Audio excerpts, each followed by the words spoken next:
내가 로또에 당첨됐다고? 말도 안 돼. 그래, 지금부터 복수의 시작이다. 먼저 돈 빌려달라고 전화부터 돌리자. 알람 소리가 새벽을 깨운다. 선희의 눈이 천천히 떠졌다. 핸드폰 화면에 떠 있는 메시지를 보는 순간 세상이 멈춘 것 같았다. 로또 복권 당첨 확인 앱에서 보내온 알림. 1등 당첨. 38억 원. 이런 일이 정말 일어나는 거야? 그녀의 목소리는 떨렸다. 새벽 6시, 평소라면 식당 일을 위해 나갈 준비를 하고 있어야 할 시간이었다. 하지만 오늘은 달랐다. 3주 전 식당에서 기름에 데인 화상으로 손목에 붕대를 감고 있었다.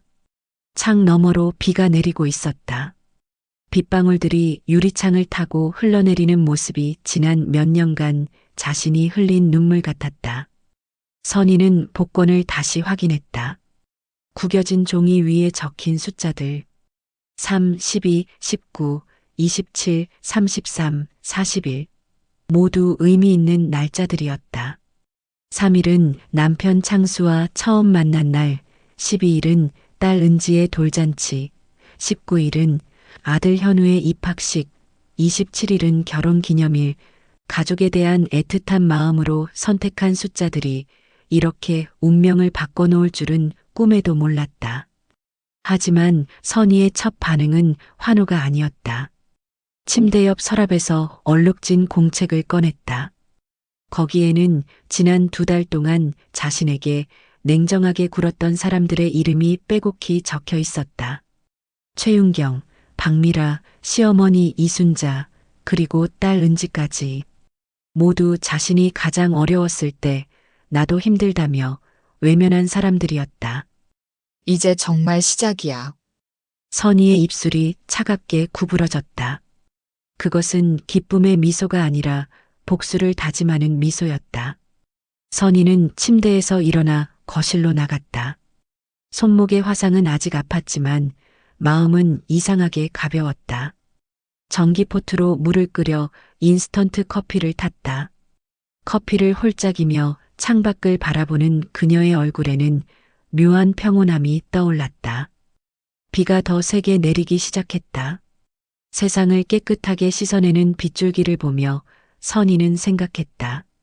자신의 인생도 이 비처럼 모든 것을 깨끗하게 정리하고 새롭게 시작할 때가 왔다고.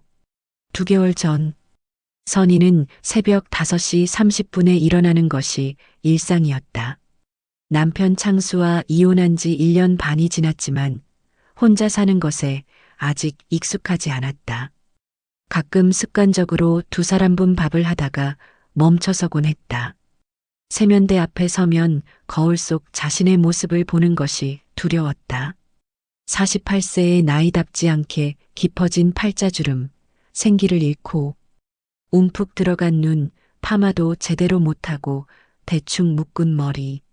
한때는 동네에서 미인으로 통했던 여자의 흔적은 어디에도 없었다. 발걸음 소리가 아파트 복도에 울린다. 또 하루가 시작되네. 선희는 식당 일복을 입으며 한숨을 쉬었다. 기름때가 밴 앞치마와 낡은 운동화. 처음 이 일을 시작했을 때는 굴욕감에 눈물이 났지만 이제는 그마저도 무뎌졌다. 버스를 타고 40분을 가서 도착하는 곳은 도심 한복판의 분식점이었다. 행복 분식이라는 간판이 달린 작은 가게. 선희는 여기서 새벽 7시부터 오후 10시까지 일했다. 주방에서 김밥을 말고 떡볶이를 끓이고 튀김을 튀기는 일. 기름 냄새가 옷에 배어서 집에 와도 며칠간 가시지 않았다. 손은 늘 기름에 대거나 칼에 베어서 상처투성이었다. 이모 김밥 2줄이요. 네, 잠깐만요. 손님들은 대부분 근처 회사원들이나 학생들이었다. 그들에게 선희는 그냥 분식집 이모일 뿐이었다. 한때는 대학교를 나와서 회사에서 일했던 여자라는 걸 아무도 몰랐고 알려고 하지도 않았다. 점심시간이 되면 손님들이 몰려왔다.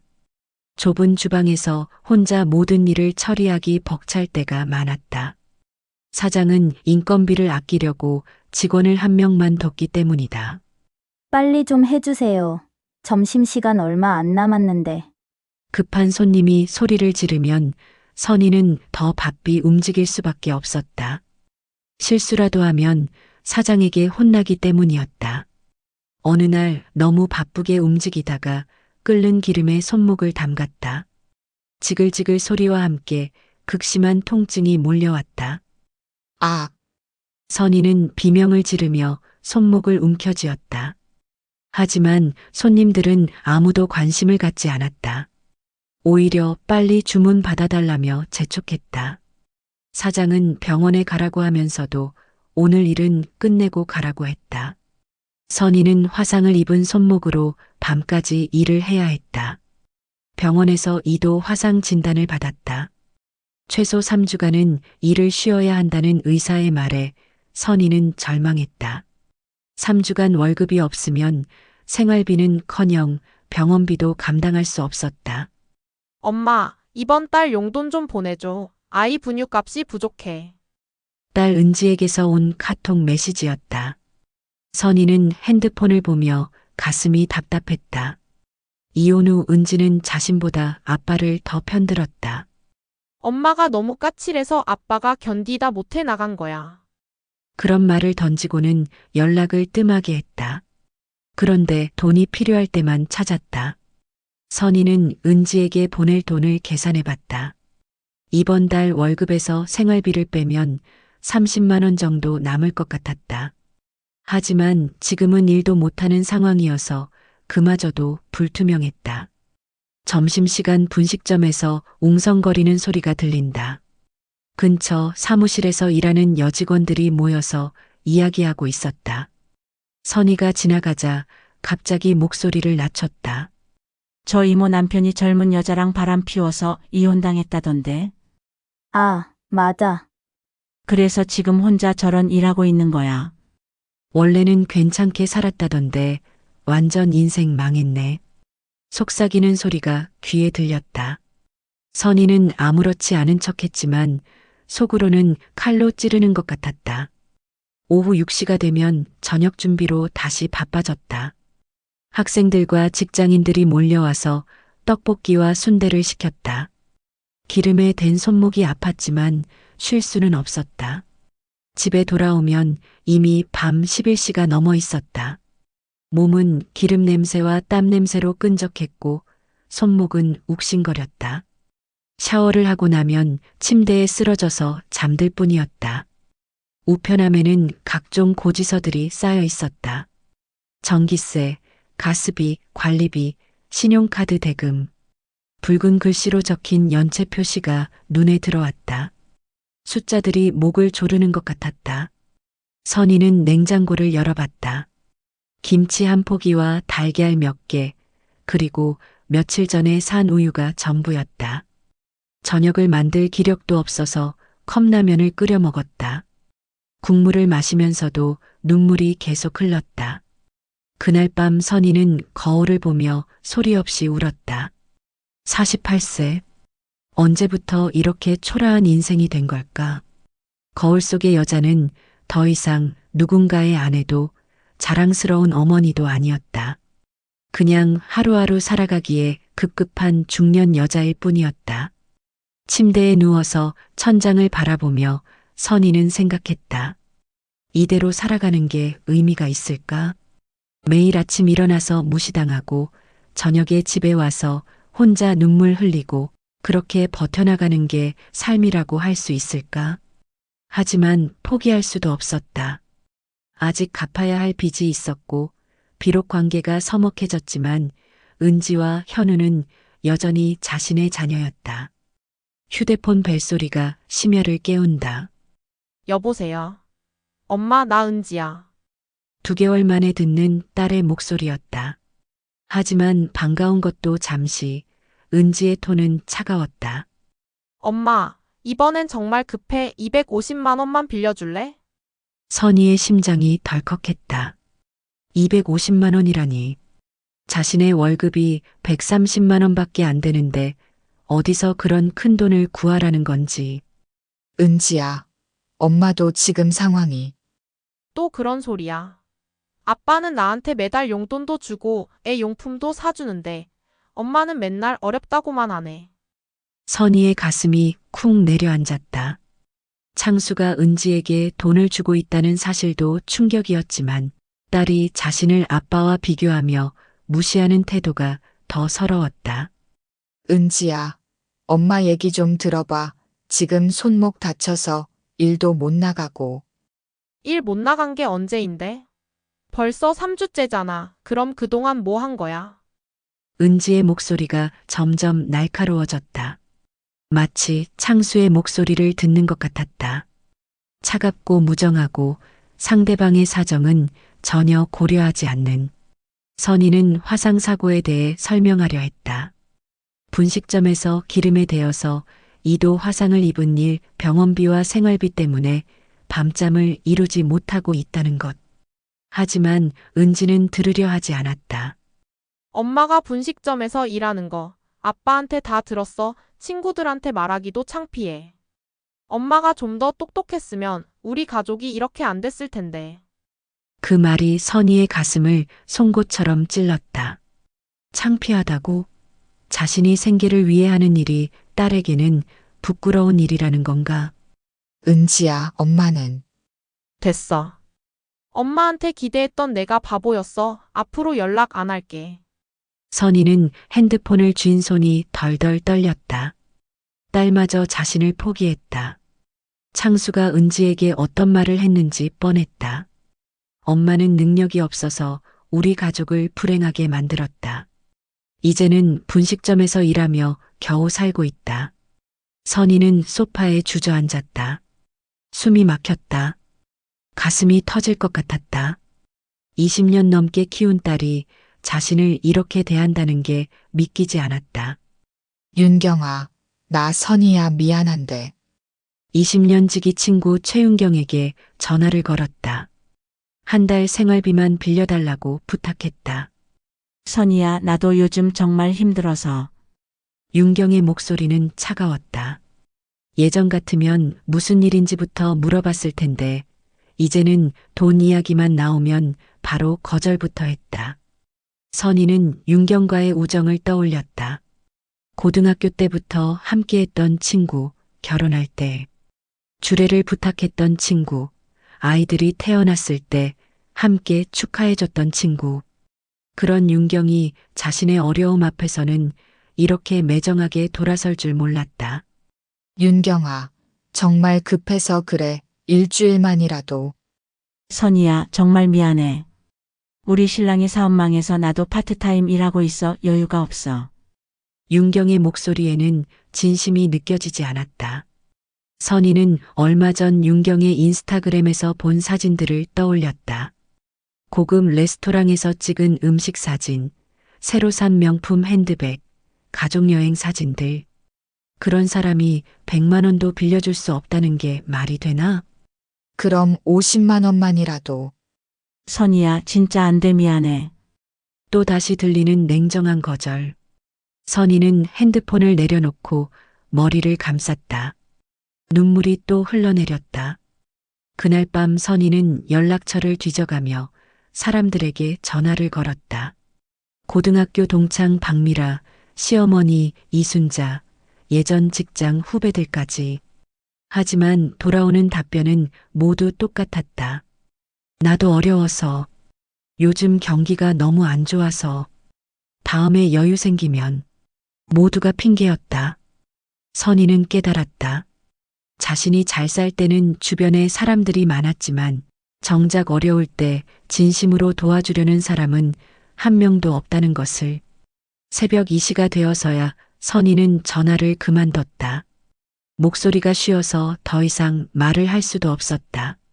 메모지에는 연락한 사람들의 이름과 전화번호가 빼곡했다. 그리고 그 옆에는 거절이라는 글자들이 줄줄이 적혀 있었다. 선희는 그 메모지를 보며 쓴웃음을 지었다. 인생의 바닥을 경험해 보니 이제야 알겠다. 인간관계라는 것이 얼마나 이기적이고 조건적인 것인지. 3주 후, 선희는 분식점 주방에서 뜨거운 기름이 튀는 걸 피하려다가 균형을 잃었다. 오른 손목이 끓는 기름솥에 빠지면서 지글지글 타는 소리와 함께 극심한 고통이 몰려왔다. 으악! 비명소리가 작은 주방에 울려 퍼졌다. 하지만 점심시간이라 정신없이 바쁜 상황에서 아무도 즉시 달려오지 않았다. 선희의 고통스러운 신음소리만 기름 끓는 소리에 묻혔다. 선희는 싱크대에 기대어 몇 분간 정신을 잃었다. 깨어났을 때는 손목이 빨갛게 부어 있었고 물집이 잡혀 있었다. 일어서려고 해도 너무 아파서 제대로 움직일 수가 없었다. 30분 정도 지나서야 사장이 상황을 파악했다. 하지만 그것도 손님이 음식이 왜 안 나와요? 라고 항의해서였다. 선희 씨, 괜찮아요? 그런데 일단 점심 장사는 끝내야 하니까. 사장의 첫마디는 안부가 아니라 장사 걱정이었다. 선희는 화상을 입은 손목으로 억지로 일을 마저 했다. 1시간 후에야 119에 신고가 들어갔고 선희는 응급실로 실려갔다. 검사 결과는 2도 화상. 최소 3주는 일을 할 수 없다는 진단이 나왔다. 병원비만 150만 원. 그것도 기본 치료비였고 재활치료는 별도였다. 선희는 수납창구에서 카드를 내밀었지만 한도 초과로 결제가 거절당했다. 환자분, 일단 50만 원만 결제하시고 나머지는 다음에 하셔도 됩니다. 간호사의 말에 선희는 겨우 현금을 긁어 모아서 일부만 결제했다. 나머지는 언제 갚을 수 있을지 막막했다. 선희는 붕대를 감고 병원을 나왔다. 손목은 여전히 아팠지만 입원할 돈이 없어서 어쩔 수 없었다. 집까지 가는 버스 안에서 선희는 창밖을 바라보며 생각했다. 정말 끝인가? 집에 도착해서 선희는 소파에 쓰러졌다. 손목이 욱신거렸지만 진통제를 살 돈도 아까웠다. 그저 이를 악물고 참는 수밖에 없었다. 며칠이 지나자 상황은 더욱 악화됐다. 분식점 사장은 대체 인력을 구했다며 선희에게 당분간 나오지 말라는 연락을 보내왔다. 1년 넘게 성실히 일했던 것도 아무 의미 없었다. 더 이상 견딜 수 없어. 선희는 침대에 누워 천장을 바라보며 중얼거렸다. 손목은 아프고 돈은 없고 일자리도 잃었다. 그리고 주변 사람들은 모두 등을 돌렸다. 정말 막다른 길에 다다른 것 같았다. 그날 저녁 선희는 아파트 베란다에 나가 아래를 내려다봤다. 12층 높이. 떨어지면 모든 고통이 끝날 것 같았다. 더 이상 아플 일도 무시당할 일도 없을 텐데. 나는 정말 쓸모없는 인간이구나. 눈물이 볼을 타고 흘러내렸다. 자신이 이렇게 비참한 존재였나 싶었다. 가족에게도 버림받고 친구들에게도 외면당하고 사회에서도 필요 없는 사람이 되어버렸다. 바로 그때였다. 편의점에 들러 마지막 저녁거리를 사려던 중 복권 판매기가 눈에 들어왔다. 평소라면 그냥 지나쳤겠지만 오늘은 왠지 발걸음이 멈춰졌다. 마지막으로 운에라도 맡겨보자. 선희는 지갑에서 마지막 3,000원을 꺼냈다. 그것도 본래는 라면을 사려고 모아둔 돈이었다. 하지만 이미 죽음까지 생각했는데 라면이 무슨 의미인가. 로또 복권을 사며 선희는 가족들을 떠올렸다. 3번은 창수와 처음 만난 날, 12번은 딸 은지의 돌잔치, 19번은 아들 현우의 입학식, 27번은 결혼 기념일, 33번은 자신의 나이, 41번은 창수의 생일. 사랑했지만 떠나간 사람들, 도움을 청했지만 외면한 사람들의 기억이 담긴 숫자들이었다. 원망과 그리움이 뒤섞인 마음으로 복권을 샀다. 복권을 받아들고 집으로 돌아가는 길, 선희는 허무한 웃음을 지었다. 이런 걸로 인생이 바뀔 리 없다는 걸 알면서도 그래도 마지막 희망이라도 걸어보고 싶었다. 일주일 후 당첨 발표일 새벽 선희는 잠을 이룰 수 없어서 일찍 일어났다. 손목은 조금씩 나아지고 있었지만 마음의 상처는 더 깊어졌다. 어젯밤에도 은지에게 문자를 보냈지만 익십당했다. 아들 현우는 아예 연락처를 차단해버렸다. 정말 세상에 혼자 남겨진 기분이었다. 그러다 갑자기 어제 샀던 복권 생각이 났다. 별 기대 없이 평소처럼 스마트폰으로 복권 당첨 결과를 확인하는 순간 선희의 심장이 멈추는 것 같았다. 이게 진짜야? 3, 12, 19, 27, 33, 41. 자신이 선택한 숫자와 정확히 일치했다. 1등 당첨금 38억 원. 선희는 핸드폰을 떨어뜨릴 뻔했다. 꿈인가 싶어서 뺨을 꼬집어 봤다. 아팠다.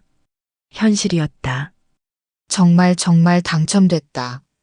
목소리가 나오지 않았다. 몇 분간 멍하니 화면만 바라봤다. 38억 원. 평생 벌어도 벌 수 없는 돈이 갑자기 자신의 것이 되었다. 하지만 선희의 첫 번째 반응은 기쁨이 아니었다. 오히려 복잡한 감정이 밀려왔다. 분노, 원망, 그리고 복수심. 그래. 이제 진짜 보여줄 때야. 선희는 서랍에서 그 공책을 꺼냈다. 자신을 외면한 사람들의 이름이 적힌 공책. 그리고 천천히 계획을 세우기 시작했다.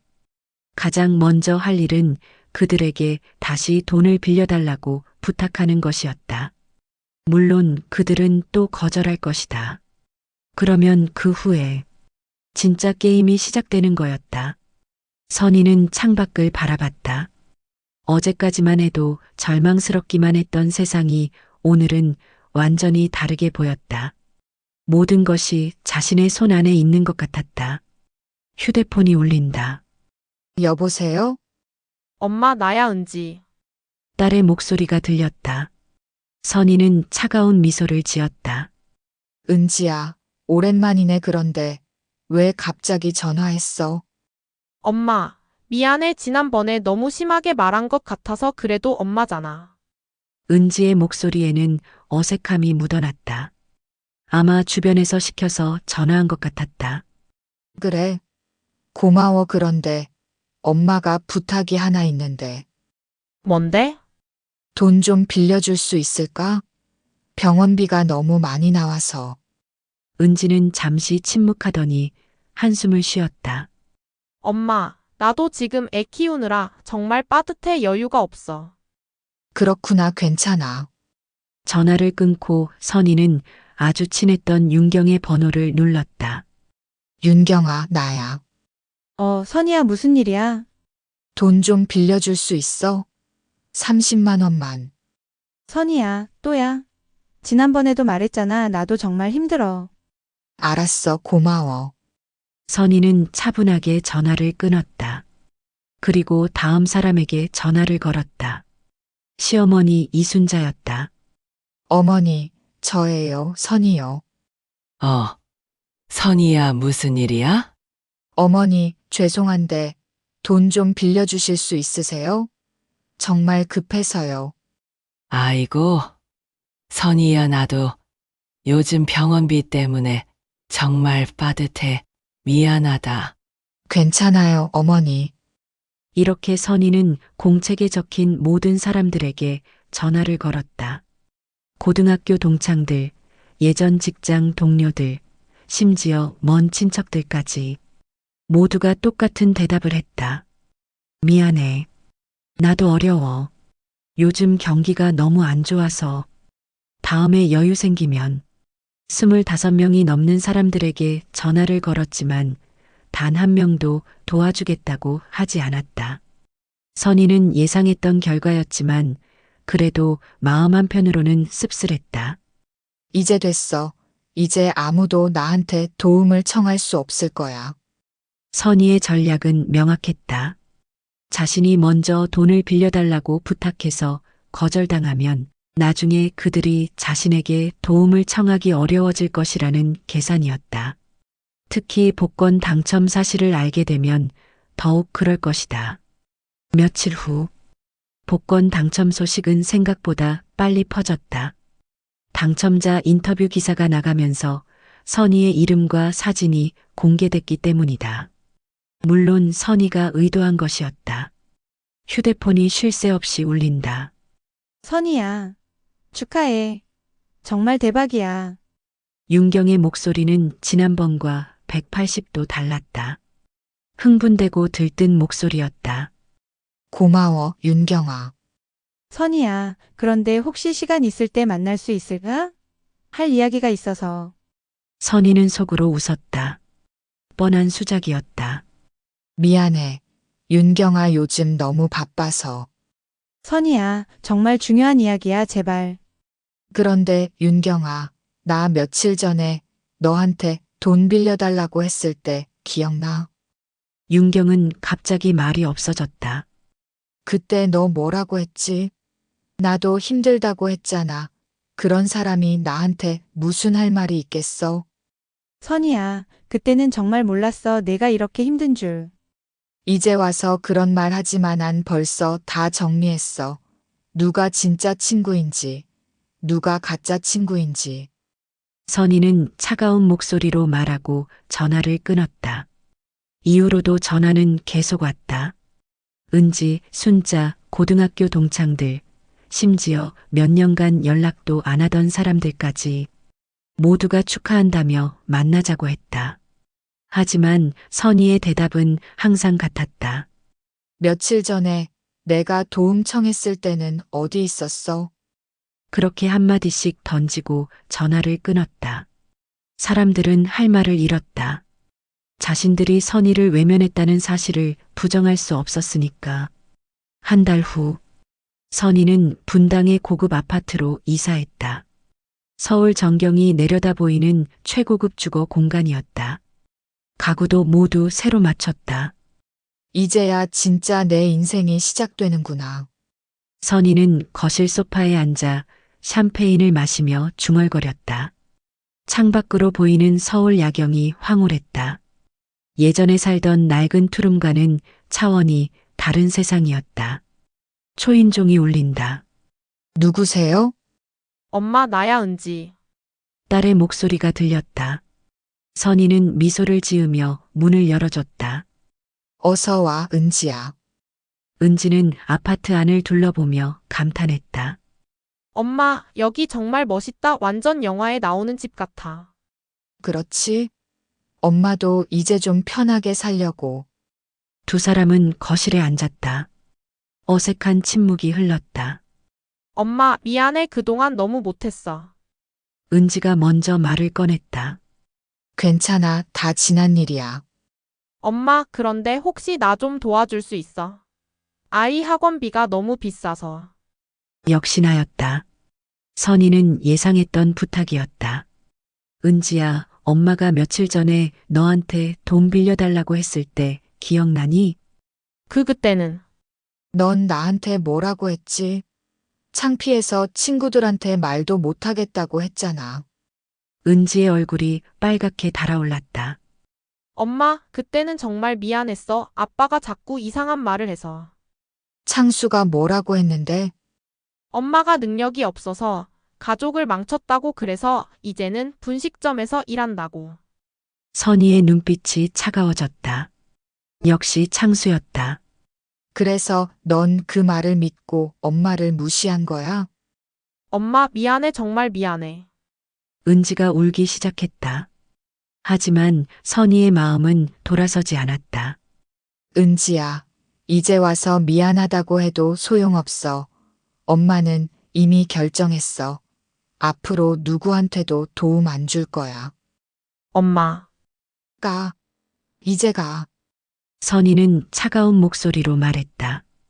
은지는 울면서 아파트를 나갔다. 그날 밤 선희는 혼자 샴페인을 마시며 생각했다. 자신이 너무 냉정한 건 아닌지, 딸에게 너무 심하게 한 건 아닌지. 하지만 마음을 바꿀 생각은 없었다. 자신이 가장 힘들 때 등을 돌린 사람들을 다시 받아들일 수는 없었다. 그것은 자신에 대한 배신이라고 생각했다.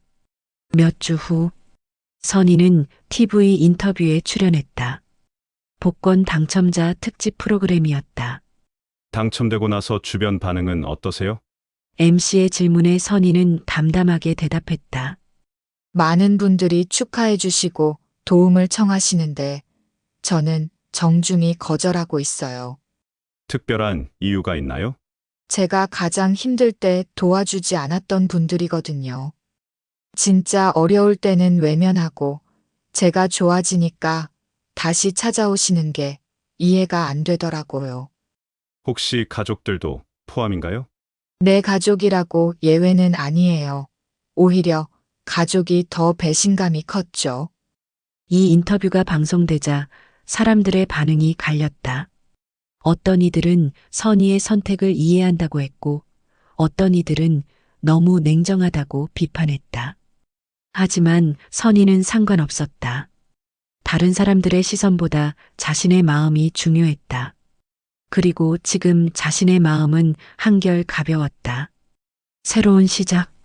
선희는 복권 당첨금으로 작은 베이커리를 열었다. 한적한 주택가에 있는 아늑한 빵집이었다. 직원 2명을 고용해서 함께 운영했다. 베이커리 이름은 새로운 아침이었다. 말 그대로 자신의 새로운 시작을 의미하는 이름이었다. 손님들은 주로 동네 주민들이었다. 선희의 과거를 모르는 사람들이었다. 그들에게 선희는 그냥 친절한 베이커리 사장님일 뿐이었다. 사장님 빵 정말 맛있어요. 고맙습니다. 또 오세요. 선희는 진심으로 웃으며 손님을 배웅했다. 오랜만에 느끼는 진짜 웃음이었다. 어느 저녁, 베이커리를 정리하고 있는데 누군가 문을 두드렸다. 영업시간이 끝났지만 선희는 문을 열어봤다. 엄마, 아들 현우가 서 있었다. 1년 반 만에 보는 아들의 모습이었다. 현우야, 어떻게 여기를? 엄마 인터뷰 봤어. 그리고 베이커리 주소도 찾아봤고. 현우는 수줍게 웃었다. 들어와. 선희는 아들을 베이커리 안으로 들였다. 엄마, 미안해. 그동안 연락 안 해서. 괜찮아. 너도 힘들었을 거야. 엄마가 복권 당첨됐다는 소식 듣고 정말 기뻤어. 엄마가 그동안 얼마나 고생했는지 알거든. 현우의 눈에 눈물이 맺혔다. 그런데 엄마, 나는 돈 때문에 준 게 아니야. 정말로 미안해서 준 거야. 선희는 아들을 바라봤다. 진심이 느껴졌다. 현우야.